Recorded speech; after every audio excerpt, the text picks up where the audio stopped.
Aliw-aliw lang ni nanay kasi yung pinaload namin sa Signal hindi rin pumasok, ganun pala yung pagka medyo matagal na hindi napapaloadan. Sobrang sipag niya nga yan dyan kasi kung anong nakikita niya sa amin, siya rin ginagawa niya. O tingnan nyo guys, talagang enjoy na enjoy siya sa pagpupunas ng salamin. At itong si nanay, talagang with matching video-video pa sa kanyang alaga guys. Wow, ganda. At ito nga kanina, dito ako pumunta para magbayad ng aming kuryente, ay sobrang init guys. Alam nyo ba, sobrang layo pa ng aking pinila. Pero nagtiyaga ako dahil nga guys, mas marami ring tao doon sa loob na pumipila. Kaya nag-drive-thru na lang ako. Akala ko nga guys, mabilis lang. Ito, inabot na tayo. Hindi ko nga alam kung oras na ito yung pinipila natin. At habang nakapila nga ako dito, talagang napansin ko, sobrang haba pa ng pila. Alam nyo ba kanina, nanggaling pa ako doon sa kabila. At ngayon, hanggang ngayon, nakapila pa rin ako.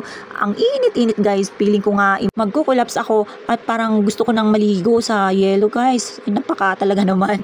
Gusto ko nang maligo na parang kagaya dito guys. Abay, talaga naman. Nakakapag-isip ako sa sobrang haba ng pila. Nakaka-imagine ako guys na naliligo ako dito sa dagat. Nakakamiss talagang maligo, lalo na yung medyo mahaba-habang araw na magbabakasyon ka, nakasama ang pamilya mo. Talaga naman, nakakamiss guys. Pero tama na muna yan yung pag-i-imagine natin. Babalik na tayo dito guys dahil nga hindi pa tapos ang ating pasok sa buong maghapon. Kaya ito na, nagmamadali na po ako. Alam ko naman na hinahanap na tayo doon sa taas.